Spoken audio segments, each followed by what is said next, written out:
Así es. Bien, empezamos entonces. Claro que sí. Y bien, eh, nosotros estamos desarrollando en el curso de cívica ya los poderes del Estado, ¿no? Ya hace como 2 semanas habíamos empezado primero con el poder legislativo y la sesión anterior habíamos hecho el poder ejecutivo, ¿no? Habíamos hecho la sesión anterior el poder ejecutivo. Vimos todo lo concerniente al poder ejecutivo, lo que se refiere pues al presidente de la República, ¿no? El Consejo de Ministros, donde estaba pues el presidente del Consejo de Ministros más 18 ministros de Estado, ¿no? Todos ellos formaban el poder ejecutivo, ¿no? El presidente y el presidente del Consejo de Ministros y los 18 ministros, ¿no? Vimos eso, también obviamente los requisitos para ser presidente, peruano de nacimiento, ¿no? No podía ser peruano por opción o peruano por, de repente por naturalización, no, de nacimiento. Y bueno, entonces hemos estado nosotros desarrollando, ¿no? Todo lo que corresponde al poder ejecutivo, claro que sí. Y ahora nos toca ver lo que tiene que ver con el poder judicial. Hemos visto el poder legislativo, ejecutivo, judicial. Claro, recordemos cuando inicialmente vimos este tema de los poderes del Estado, que estamos siguiendo la división planteada en el siglo XVIII por el famoso Charles de Secondat, barón de Montesquieu, el famoso barón de Montesquieu. Claro que sí, ¿no? El poder legislativo, poder ejecutivo, poder judicial. Así es. Y entonces, y que incluso yo les había manifestado que antes del barón de Montesquieu ya hubieron algunos pensadores que planteaban algo similar, ¿no? Como John Locke. Vamos entonces con el poder judicial. A ver, vamos a ver entonces. Bueno, obviamente tenemos acá la sede del poder judicial. Ahí está. Tenemos ahí la sede, claro que sí.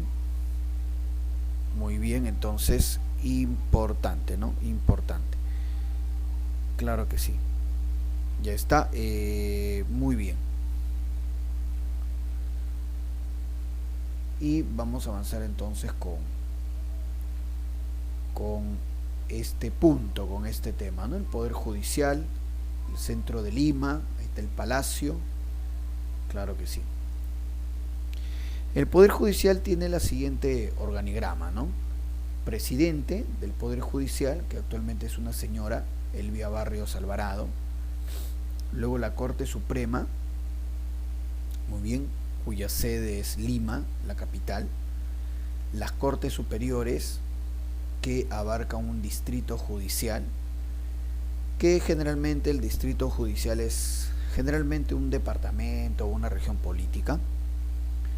Los juzgados de primera instancia, ¿no? O que vienen a ser juzgados especializados, también se le llama, que aproximadamente, claro, vendría a ser una provincia. Los juzgados de paz letrado, que vienen a ser en distritos, generalmente en provincia eso, juzgado de paz letrado. Y los juzgados de paz no letrado, eso tiene que ver ya en las zonas alejadas del país, en pueblos, en comunidades alejadas, entonces donde ya no hay un juzgado, pero sí está un juzgado formal, digamos, ¿no? Pero sí un juzgado de paz no letrado, con un juez de paz incluso elegido por la población. Muy bien, entonces este es el organigrama del poder judicial, pero vamos a ir desarrollando esto, ¿no? Vamos a ir poco a poco desglosándolo. Claro que sí. Primero tenemos, hay una anotación acá arribita que dice, ¿no?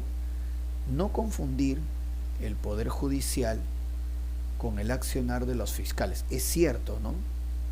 A veces muchas personas creen que el juez y el fiscal es lo mismo, o que el juez y el fiscal corresponden a la misma institución, al poder, o creen que los fiscales corresponden al Poder Judicial. Y no, nada que ver. Nada que ver. Los fiscales corresponden al Ministerio Público. Claro, los fiscales, todo lo que es fiscal de la Nación, Fiscalía Suprema, también todo eso corresponde al Ministerio Público. Y lo que es el Poder Judicial son los jueces. Los jueces. Y bueno, lo que tiene que ver, ¿no?, con los juzgados, ¿no? Pero nada que ver. Los fiscales no tienen nada que ver. ¿Ya? Entonces siempre hay que indicar eso, porque muchas veces hay confusión, ¿no? Y creen, la fiscalía, el Poder Judicial. No, fiscalía es el Ministerio Público. Muy bien, dime, te escucho. Los fiscales son abogados detectives. Sí, claro, exacto, porque los fiscales, ellos son los que investigan el caso en sí.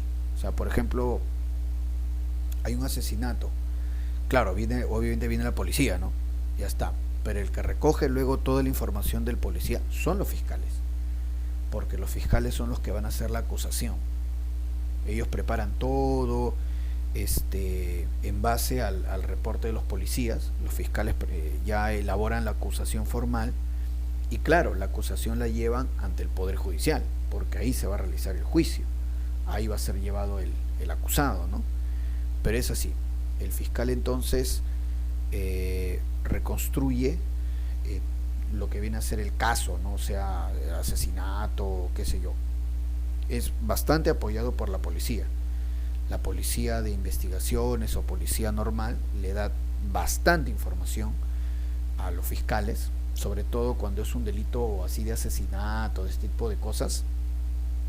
Entonces la policía abastece de información al fiscal para que el fiscal pueda terminar de reconstruir y dar la acusación. Sí, así es. Está bien lo que tú indicas. Y el juez simplemente, ¿no? Dirige el juicio, tanto la acusación fiscal como la defensa, ¿no?, del acusado con su abogado, y el juez decide. Entonces, ¿no?, a ver quién es culpable, no es culpable, tiene responsabilidades, no tiene responsabilidades. Ya, justamente eso ya es labor del juez. Exacto. Muy bien, entonces, vamos a ver. Profesor, Dime, te escucho. los fiscales pueden investigar a cualquier persona. Si hay una acusación, sí. Si hay una acusación, sí. Entonces, por ejemplo, si acusan a una persona, por ejemplo, de estafa, los fiscales tienen que ir a hacer la investigación del caso. Y para eso, repito, se apoyan con la policía. Por ejemplo, cuando hay un allanamiento, ¿no? Cuando ahí de repente, no sé, ahí dicen un depósito, ¿no? Hay droga, ¿no? Entonces viene la DIRANDRO, que es la policía especializada en tráfico de drogas, con un fiscal. Siempre con un fiscal. ¿Para qué? Para entrar al depósito, el fiscal justifica el allanamiento, justamente por lo que tú dices, hay una acusación, y entran y verifican si es correcta o no la acusación, ¿no? Generalmente el allanamiento lo hacen generalmente cuando saben que realmente van a encontrar algo ahí. En otros casos a veces lo hacen para hacer show, ¿no? Bueno, a veces, ¿no? Pero generalmente el allanamiento van cuando saben que realmente van a encontrar algo grave en ese lugar. Sí, eso es verdad también lo que manifiestas. Muy bien, entonces, a ver, ¿qué más? Entonces, pero siempre, entonces, por favor, no confundir a los jueces del Poder Judicial con los fiscales. Los fiscales no corresponden al Poder Judicial, los fiscales corresponden al Ministerio Público. Vamos a ver, ¿qué más tenemos por acá? Dice, los jueces o magistrados, incluyéndolo al de paz letrado, son designados por la Junta Nacional de Justicia, JNJ. Claro, hasta hace algunos años existía el Consejo Nacional de la Magistratura, CNM, pero ya eso ha sido desactivado y hoy en día es la Junta Nacional de Justicia.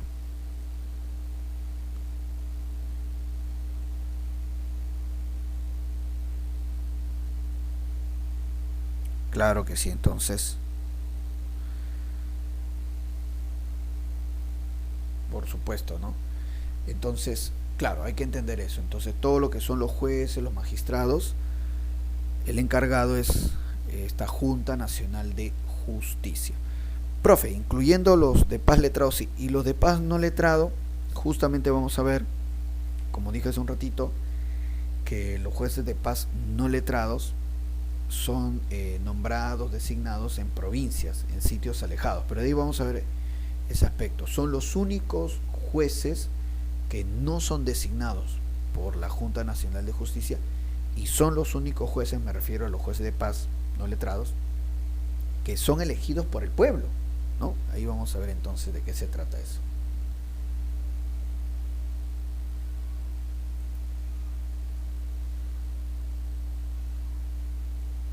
Muy bien, tenemos acá delitos. Vamos a ver entonces a ver acá los delitos. Perfecto. Vamos a ver, ¿qué delitos entonces? Los delitos, por si acaso, ¿no? Claro, están poniendo acá para indicarnos, ¿no? Que las instituciones que ahorita vamos a indicar son las que procesan delitos: homicidio, estafa, robo, asesinato, qué sé yo, ¿no? Delitos. ¿Por qué? Porque los que vamos a ver en la base de la pirámide no procesan delitos. No procesan delitos, ¿ya? Y ahí vamos, primero vamos entonces con todo lo que son delitos, ¿no? Has cometido un asalto, un asesinato, has raptado gente, uy, tú eres bravo. Has cometido delitos, vas a ir entonces a este sector. Primero tenemos la Corte Suprema, que ya hemos quedado que la Corte Suprema tiene como sede Lima, la capital. Muy bien. Y está formada por salas especializadas. Salas especializadas. Muy bien, ahí está. Corte Suprema, perfecto. Muy importante porque a la Corte Suprema solamente llegan los casos de repente más graves, ¿no? De repente por ahí, caso de violación de derechos humanos, muy bien, por ejemplo, ¿no? Entonces a la Corte Suprema solamente llegan casos graves, ¿no? También, por ejemplo, cuando vimos lo de las garantías constitucionales, ¿no? El habeas corpus, el habeas data, la acción de amparo, también pueden llegar a la Corte Suprema. Muy bien.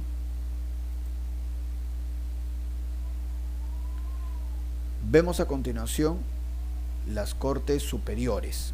Las Cortes Superiores quedan en los distritos judiciales, ¿no? Que hemos quedado que pueden ser departamentos o regiones políticas, ¿ya? Departamentos o regiones políticas en distintas salas, ¿no?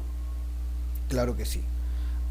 Entonces hay Cortes Superiores de Trujillo, de Lima, de Arequipa, de Cusco, diferentes Cortes Superiores. Ya está. Y luego tenemos juzgados especializados mixtos. Estos se dan por cada provincia, ¿no? Y de acuerdo a materias. Entonces, en estos juzgados especializados, hay juzgado especializado de estafa, juzgado especializado de homicidios, juzgado especializados de repente de robo agravado, ¿no? Entonces ahí se dan por materias. ¿Listo? Cuando uno comete un delito, Dios no quiere en el caso de ustedes, son llevados primero al juzgado especializado mixto, ¿no? De acuerdo a la materia, ¿no? Haces homicidio, robo, estafa, en fin, el delito que sea tipificado por materias. Y se da una sentencia, pero si de repente, ¿no? La sentencia se da y la persona condenada, sentenciada, no está satisfecha, puede apelar. Apela a la Corte Superior. Y si es un caso muy grave, derechos humanos, qué sé yo, podría apelar también a la Corte Suprema.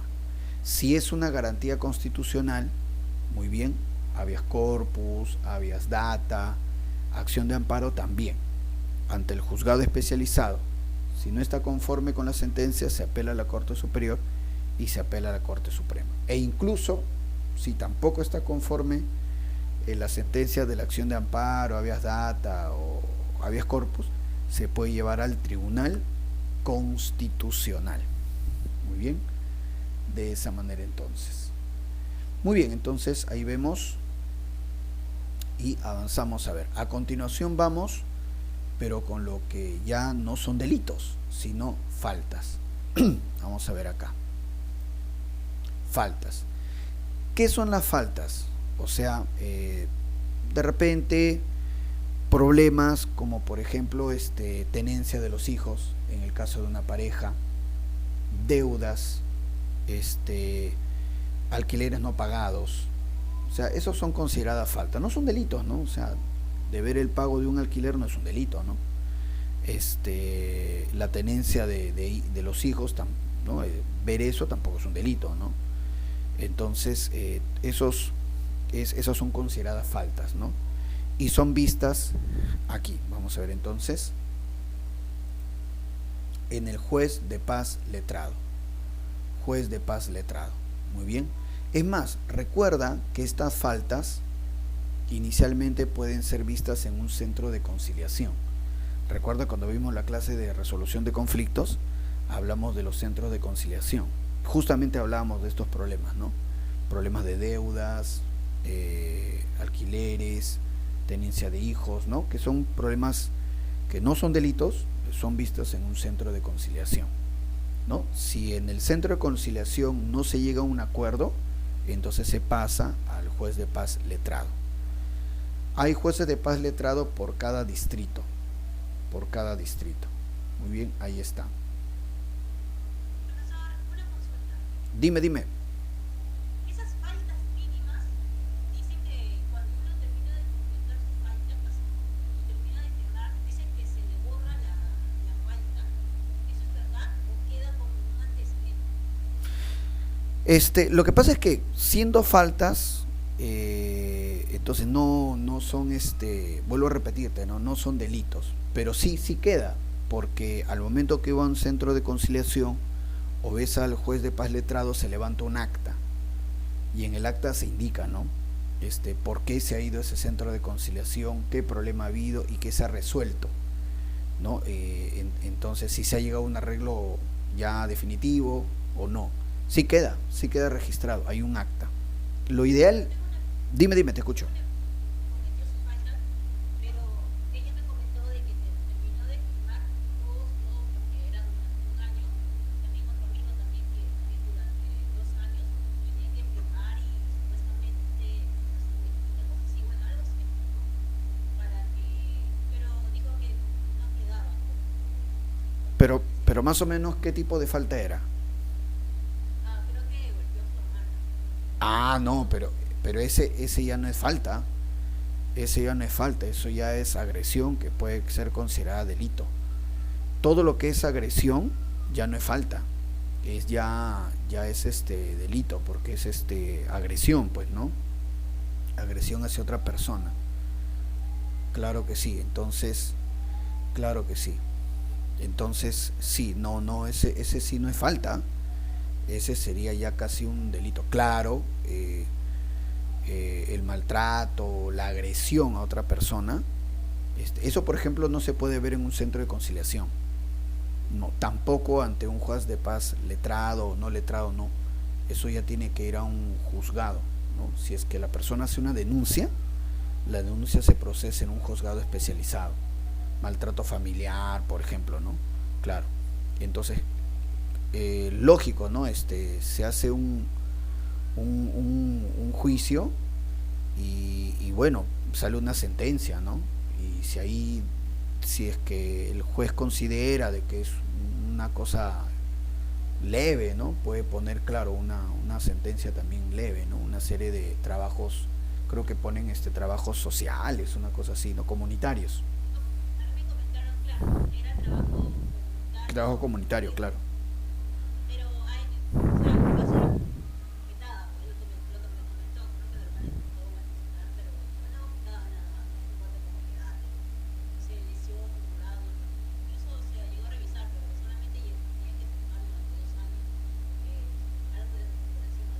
Claro, ¿no? Lógico. Entonces sí. No sé, por eso, bueno, mi amigo me comentó que nosotros fueron al juzgado de paz. Ah, mira, no, no creo, ¿ah? No creo, porque todo lo que es agresión, todo lo que es eso ya es este no, todo lo que sea agresión ya es delito, ¿ah? Es delito, ¿ah? Entonces, no creo que sea un juez de paz letrado, ¿ah? Porque incluso el juez de paz letrado dice, no, yo no puedo ver esto, ¿no? Por ejemplo, maltrato familiar, eso no lo ve un juez de paz letrado. Imagínate, una señora dice, no, mi marido me ha pegado. Eso no lo resuelve un juez de paz letrado, no. Profesor, ¿y qué ve entonces el juez de paz letrado? Los casos que te digo, que no son delitos, pago de deudas, alquileres, tenencia de los hijos, en el caso de una pareja, básicamente eso. Eso es lo que ve el juez de paz letrado, ¿no? O de repente límites, o sea, me refiero, por ejemplo, límites de tierras, ¿no? En las comunidades, eso también ve un juez de paz. Pero nada que tenga que ver con agresión física, nada de eso, porque eso ya es delito, ¿ya? Muy bien, entonces tenemos acá el juez de paz letrado, distrito político administrativo, y este de acá es bien curioso. El juez de paz, muchos le dicen juez de paz no letrado, algunos simplemente juez de paz, porque este juez de paz no letrado son los que van a representar al Poder Judicial en los pueblos alejados. Estamos hablando de los caseríos ahí en la sierra y sobre todo en la selva, incluso en zonas fronterizas alejadas, ¿no? Entonces, el juez de paz es elegido por la comunidad. Generalmente es una persona respetable, ¿no? Claro, tiene que tener, por ejemplo, o sea, que no haya tenido sentencia, que no haya tenido acusación, ¿no? Que de repente no haya cometido antes faltas, ¿no? Una persona respetable, ¿no? Pero que la misma comunidad elige y lo nombra juez de paz. Y este juez de paz también solamente ve faltas, ¿no? Como estaba preguntando a su compañera, problemas de tierras, ¿no? Deudas, tenencia de hijos, ¿no? Así es. Y entonces el juez de paz, como es elegido por la población, puede ser revocado. Acuérdate cuando vimos la clase, muy bien, de los mecanismos democráticos y vimos la revocatoria, ¿no? La revocatoria se hace a toda autoridad elegida. Entonces puede ser revocado. ¿Ya? Entonces se junta en este caso, ¿no? A la población y lo pueden, así como le eligieron, lo pueden revocar. Ahora, ¿cuál es el mecanismo? Mira, vemos acá. En el caso de juez de paz no letrado, como algunos, ¿no? Se da una elección ordinaria. En los pueblos pequeños, de menos de 3.000 habitantes, muy bien, claro que sí, el mismo gobierno local, el alcalde, ¿no? O gobernador en tal caso, organiza, muy bien, una elección, y entre las personas mayores de edad, obviamente, y eligen, ¿no? A un juez de paz. Esa es una elección ordinaria. Una elección excepcional es en poblados mayores a 3.000 habitantes, y eso sí, la OMPE lo organiza. Muy bien. Y también hay la elección especial en comunidades nativas, ¿no? Comunidades ya muy alejadas que pues también designan a un juez de paz no letrado, ¿no? Entonces este caso del juez de paz no letrado es bien curioso porque, como te dije hace un rato, es el único juez que es elegido por la población, no es designado por la Junta Nacional de Justicia. Claro, no ve delitos, solamente ve faltas, pero de todas maneras, ¿no? Es una especie de democracia directa, ¿no? Ya muchos quisieran también, ¿no? Poder elegir a los jueces de la Corte Suprema, que no se puede, pues, ¿no? Eso no corresponde, solamente con los jueces de paz no letrados. Muy bien, entonces avanzamos. A ver, dice por acá, derechos a nivel judicial. Derechos a nivel judicial. A ver, vamos a ver. Ya. A ver, dice así, ¿no?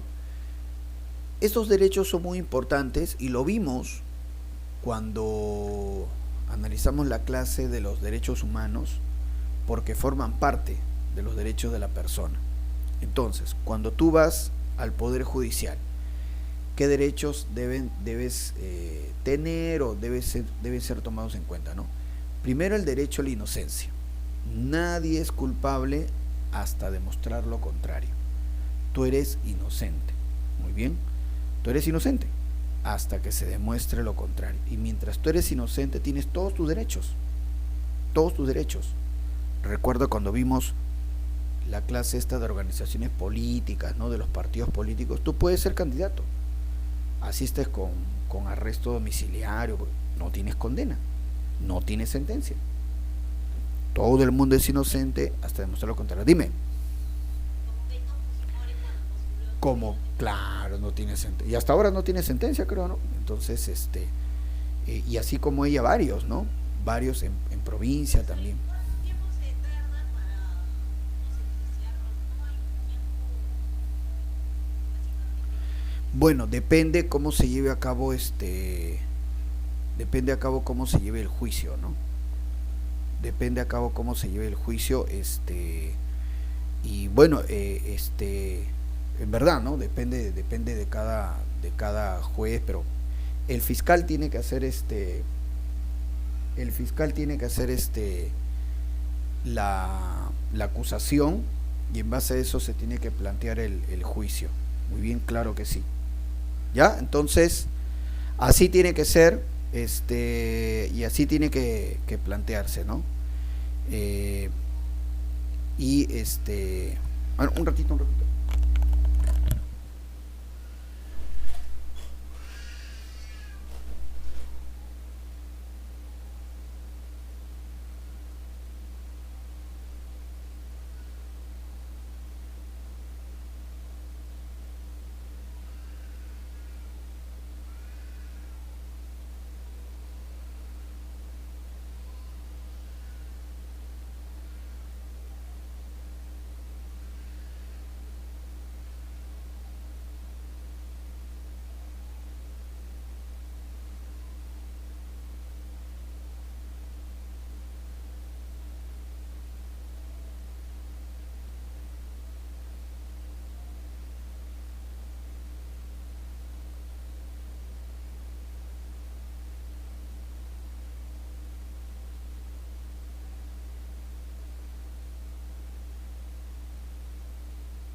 Bien, entonces,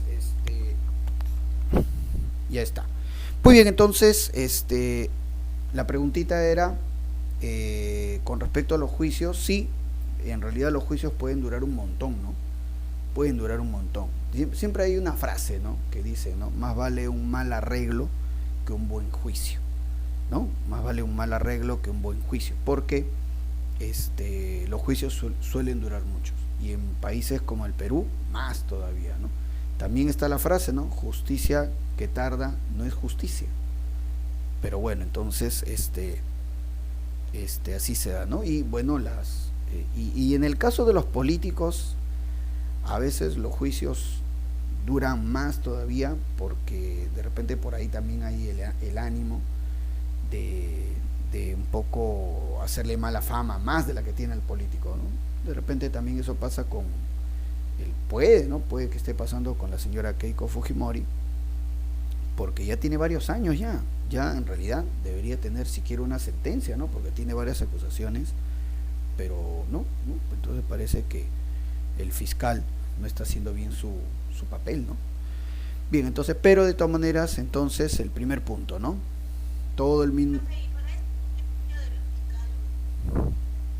¿Cómo? Dime.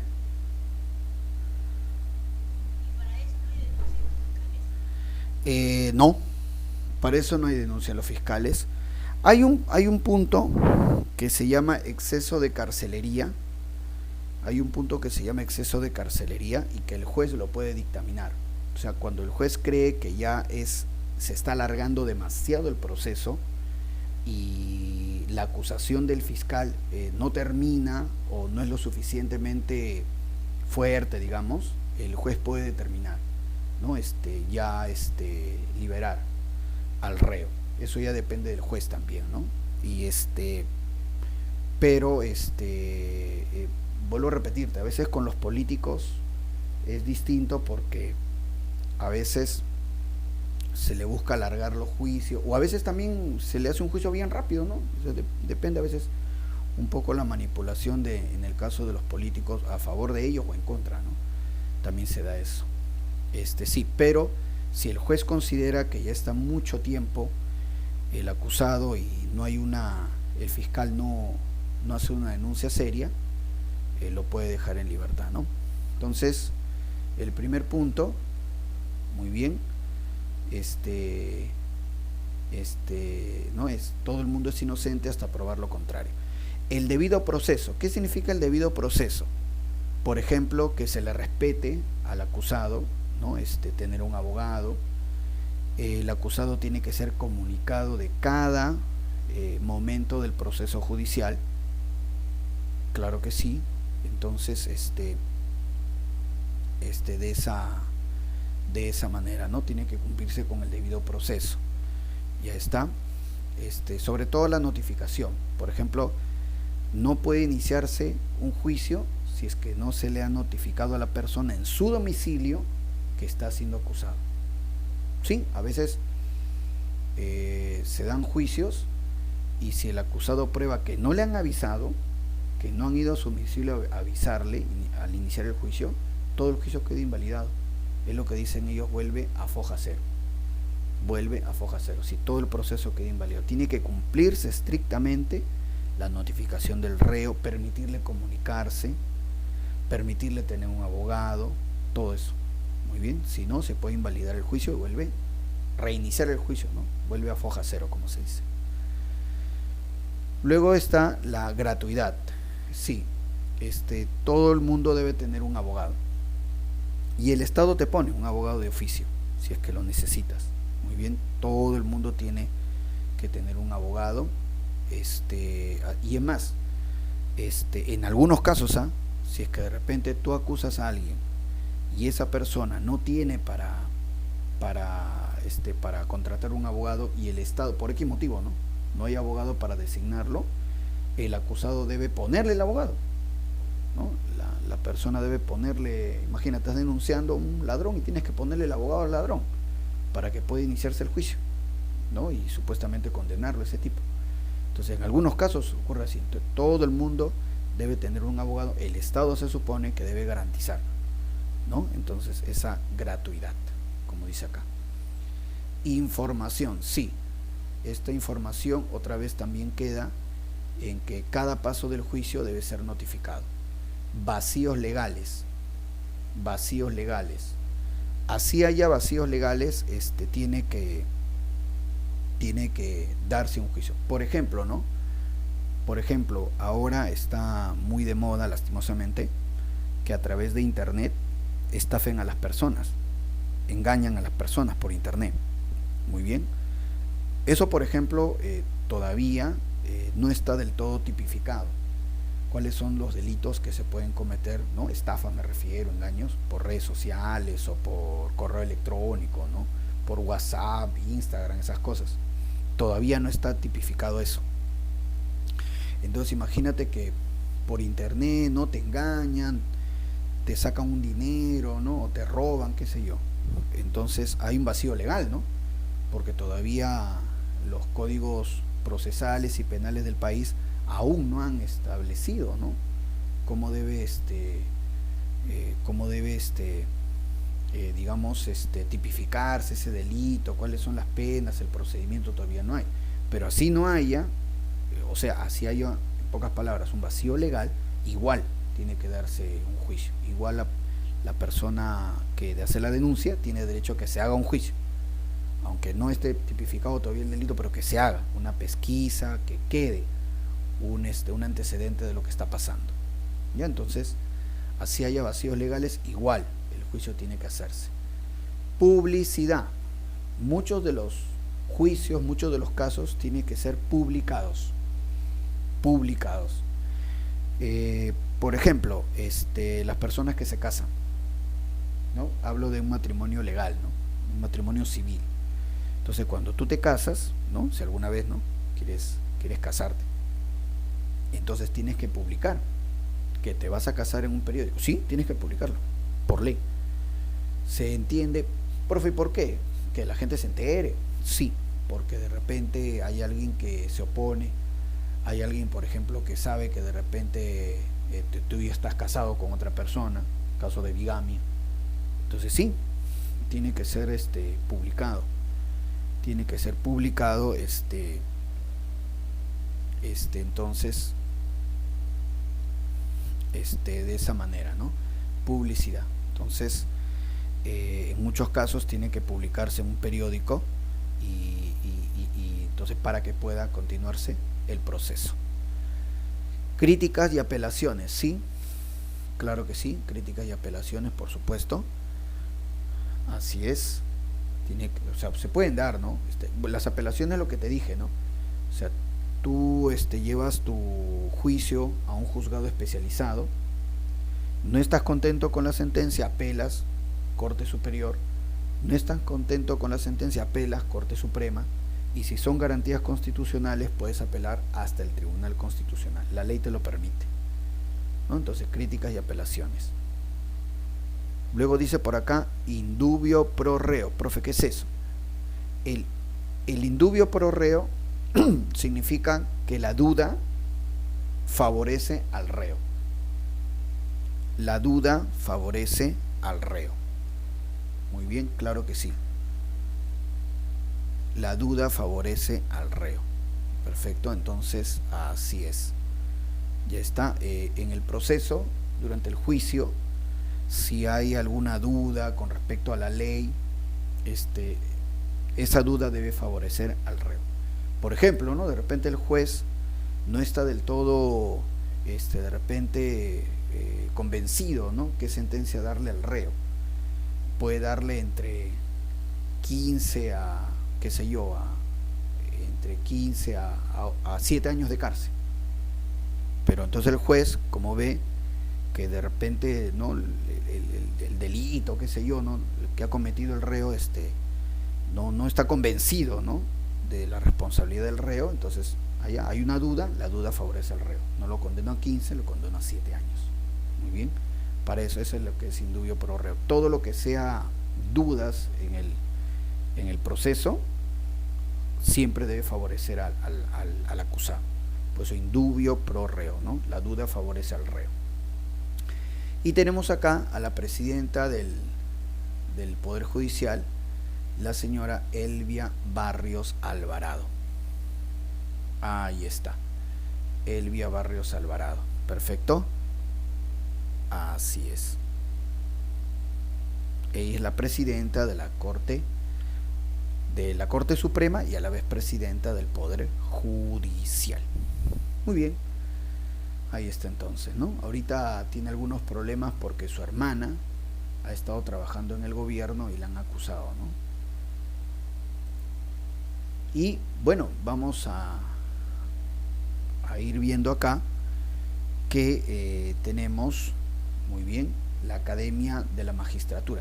En esta Academia de la Magistratura es donde se preparan los jueces.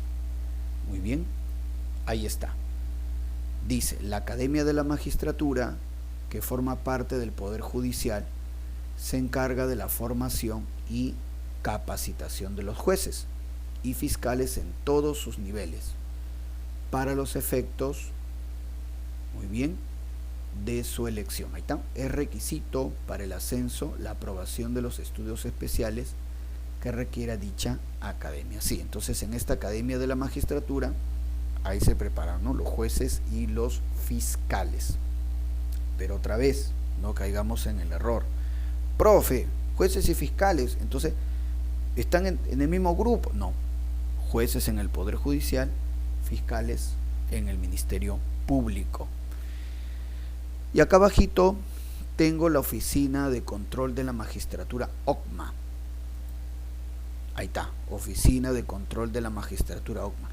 Esta oficina de control es bien famosa. Fue creada en 1977 y es la que se encarga de ver las denuncias que hay sobre los jueces y los fiscales. Muy bien, claro que sí. Pero obviamente estamos hablando de denuncias graves, ¿no? Denuncias serias, ¿no? Claro que sí. Por ejemplo, cuando hay denuncias de corrupción, denuncias de fiscales, de repente que han recibido coima. Por ejemplo, ¿no? Hay un caso famoso en la selva donde un acusado se reunió con un juez, ¿no? Y entonces le dio dinero al juez y lo grabó. El acusado lo grabó al juez. Muy bien. En donde el juez le pedía 450 soles más o menos y una bolsita de chifles, ¿no? La gente, me acuerdo que, ¿no?, le pareció gracioso, ¿no? 450 soles y una bolsita de chifles, y eso le pidió el juez, ¿no? Lo grabaron todo. Entonces eso le sirvió a la OCMA, Oficina de Control de la Magistratura. ¿Para qué? Para obviamente destituir, pues, ¿no?, a ese juez por corrupto, ¿no? Por corrupto. Y así entonces, cuando hay acusaciones contra los jueces, también contra los fiscales, también contra los fiscales, entonces la Oficina de Control de la Magistratura se encarga de ver todo lo que tiene que ver con faltas, ¿no? Acá dice, ¿no?, teniendo como función la prevención, investigación y sanción de conductas indebidas que pudieran realizar los magistrados, el personal auxiliar, jurisdiccional y el personal administrativo del Poder Judicial, ¿no? Ahí está. Claro que sí. Muy bien, entonces hemos llegado acá al final. Vamos a resolver algunas preguntitas. Para ir llegando al término de la sesión. Muy bien, vamos a ver entonces por acá. Vamos a poner algunas preguntitas al respecto. Vamos a poner por aquí, ya que tenemos un tiempito para poner las preguntas adecuadas. Vamos a ver por acá entonces. A ver.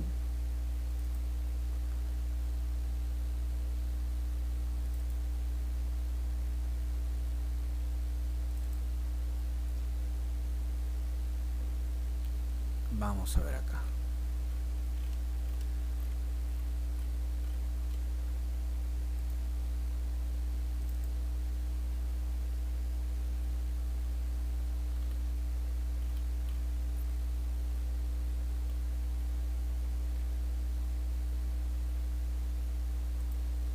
A ver, un ratito, vamos a poner acá las preguntitas.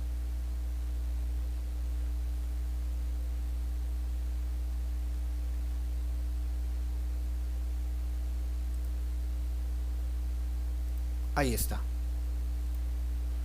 Vamos a poner algunas preguntas de examen de admisión para poder resolverlas, ¿ya? Ahí está.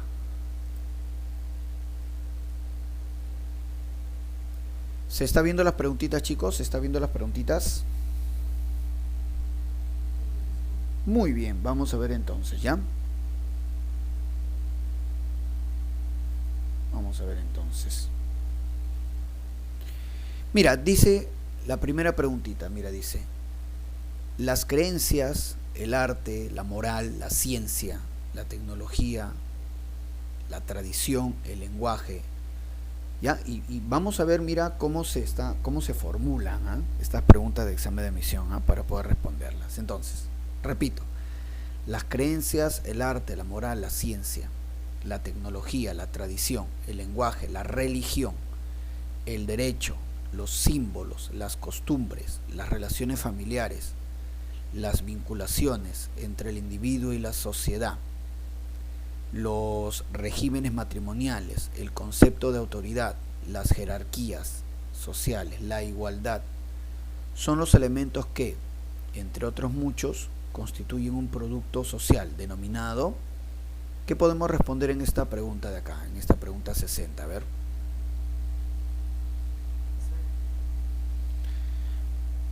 La C. A ver, vamos a ver. La premisa dice el acervo. Ya, el acervo no puede ser porque el acervo es un conjunto, pero no necesariamente de cultura, ¿no? Puede ser otro tipo de conocimiento. Muy bien, no necesariamente de tradiciones. La comunidad, no. La B dice la comunidad, pero la comunidad se refiere a un grupo de personas, ¿no? Y en este caso me está hablando de tradiciones, de cosas más allá de las personas. Cultura, ok. D, progreso, no. Porque progreso entonces me hablaría un poco en el tiempo, ¿no? Que estos elementos me permitan a mí tener una realidad mucho mejor que la de ahora, ¿no? Eso sería progreso, ¿no? Que esté encaminado hacia algo. La respuesta acá es cultura, ¿no? Aquí la respuesta sería entonces cultura. Claro que sí. Cultura, ¿no? Vamos con la 61, mira, vamos a ampliarlo un poquito. ¿No se puede? Bueno, ya. Vamos a ver entonces, ya. Ya, vamos con la 61. Dice: los ciudadanos del distrito de Cuttack, en Ancash, se encontraban en conflicto debido a la paralización de las obras del Colegio del Alto Rendimiento a cargo del gobierno regional de Ancash. Punto. Por esa razón, iniciaron un paro indefinido que fue respaldado por los trabajadores de la obra, quienes denunciaron estar impagos ante la paralización de los trabajos. Luego de una reunión de las partes en la sede de la Defensoría del Pueblo de Ancash, los ciudadanos acordaron levantar la medida de fuerza y el gobernador regional se comprometió a pagar a los trabajadores y reiniciar de inmediato las obras. O sea, había un problema y se encontró una solución, ¿no? Pregunta: ¿cuál ha sido el método de resolución de conflictos adoptado en este caso? A ver. ¿Cuál será la clave ahí en la 61? A ver.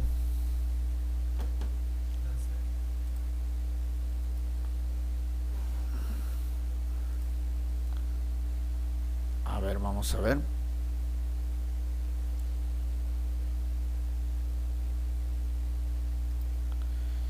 Dice entonces: arbitraje, negociación, conciliación, mediación. Ya está. A ver. Recuerda que en la resolución de conflictos, muy bien, claro que sí, se habla, por ejemplo, de que las dos partes se pongan de acuerdo, ¿verdad? Que las dos partes se pongan de acuerdo. Luego también hay que las dos partes me digan a mí que yo dé una solución. Ese, por ejemplo, sería un arbitraje. Eso sería un arbitraje. Si las dos partes solitas se ponen de acuerdo, sería una negociación. Pero en este caso no es así, porque dice que los obreros y el gobierno regional tenían problemas y fueron a la Defensoría del Pueblo, que es un tercero. Ahora, pero también me dice que la Defensoría del Pueblo no es que decidiera algo, sino que la Defensoría del Pueblo facilita el diálogo entre los trabajadores y vecinos y el gobierno regional. Está facilitando, no está interviniendo. Si la Defensoría del Pueblo hubiera dicho algo, sería entonces un arbitraje, pero no, lo que está haciendo es facilitar el diálogo. ¿Qué cosa sería eso? Una mediación. Una mediación, claro que sí. Entonces 61 dedo, 61 dedo.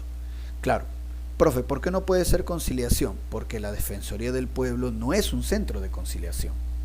Los centros de conciliación son aparte para ver la falta, ¿sí o no? Entonces no es una conciliación. Es una mediación. 61 dedo acá. 61 dedito. Muy bien, así es. Siguiente, a ver, la 62. Dice, viendo las dificultades que atraviesan los vecinos del barrio, la encalada del distrito de Breña, 2 empresarios de la zona han contratado 6 trabajadores para que terminen de reparar las pistas y veredas. Muy bien. Punto. El contrato fue por un mes y por la suma de 300 soles para cada uno. Pero los obreros aducen que el trabajo fue más complicado. Por ello solicitan que les paguen más, 200 soles más a cada uno. Punto. Los empresarios no aceptan y pretenden realizar una reunión con todo el barrio para definir cuánto deberán pagar por el trabajo total. Punto. La forma en que se pretende resolver este conflicto se ajusta al orden legal. A ver, vamos a ver. Mira que nos está diciendo que los dos vecinos, ¿no? 2 empresarios, ¿no? Contrataron a los trabajadores para hacer la pista y vereda, terminar las pistas y veredas, y los trabajadores hicieron el trabajo, pero les quieren cobrar más. ¿No? Y ahí viene el problema. Los empresarios ya no quieren pagar y llaman a la gente del barrio.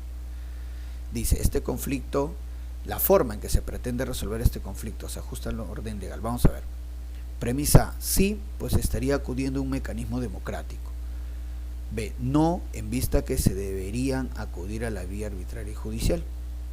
C, no, ya que podría afectarse el derecho de los empresarios.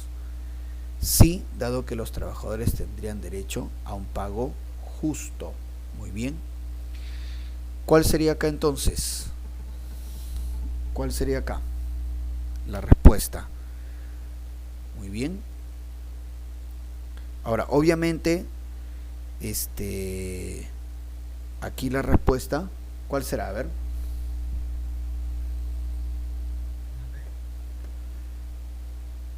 Claro, sí, la B es ahí. No, en vista que deberían acudir a una vía arbitral o judicial. Claro que sí, porque ya tienen un problema ya. Ya tienen un problema y, claro, los vecinos no es la solución al problema. En verdad deberían ir o a una vía arbitral, por ejemplo una conciliación, o si en caso ya el asunto es más grave, bueno, ¿no? Ir al Poder Judicial, ¿no? A lo que es la resolución de conflictos. Pero lo ideal ahí sería una conciliación. Sería entonces, claro, recurrir a la población, ¿no? Y obviamente por cómo está formulada la pregunta, la idea de los empresarios es que los vecinos le paguen, pues, ¿no? Lo que los trabajadores piden, pero no es la manera de solucionar. Ya que tienen un problema con los trabajadores, se puede ir a una conciliación. Justamente para eso existen los centros de conciliación. Entonces, no, en vista en que se debería acudir a una vía arbitral o judicial. 62 besitos. Y la 63, para acabar, dice, una antigua casona virreinal que en su momento albergó a diversas dependencias de la administración colonial en Lima y cuya propiedad es materia de un complejo proceso judicial entre 2 grandes grupos empresariales, cobró notoriedad cuando una de las partes que se encuentra en posesión del indicado predio solicitó ante el Ministerio de Comercio Exterior y de Turismo que la autorice para funcionar como un casino y casa de juego. Ante ello, el Ministerio de Cultura intervino, señalando que dicho inmueble tiene la condición de, bueno, me está hablando de una casona antigua, ¿no? Una casona antigua. ¿Ah? ¿Te acuerdas cómo se llamaba la herencia? La herencia cultural, ¿cómo se llamaba? La herencia cultural, ¿cómo se llamaba? Muy bien. ¿Cuál será la respuesta acá? Ahí está, Alessandro dice, profe, patrimonio. Exacto, exacto. Entonces, mira, ahí está. Sería entonces, porque dicho inmueble, hacer una casona antigua, claro, es un bien integrante del patrimonio cultural de la nación. Claro que sí. Sería entonces agüita. Agüita, 63, agüita. Muy bien, chicos, vamos entonces a llegar hasta acá. Suficiente. Perfecto. Por favor, no se olviden de solucionar los cuestionarios, muchachos, ya, los cuestionarios tanto de historia universal como de cívica, ¿ya? Porque siempre es bueno monitorear las notas. Listo, nos vemos, chicos. Cuídense. Chao, chao. Cuídense bastante. Chao, profesor. Nos vemos. Chao, chao.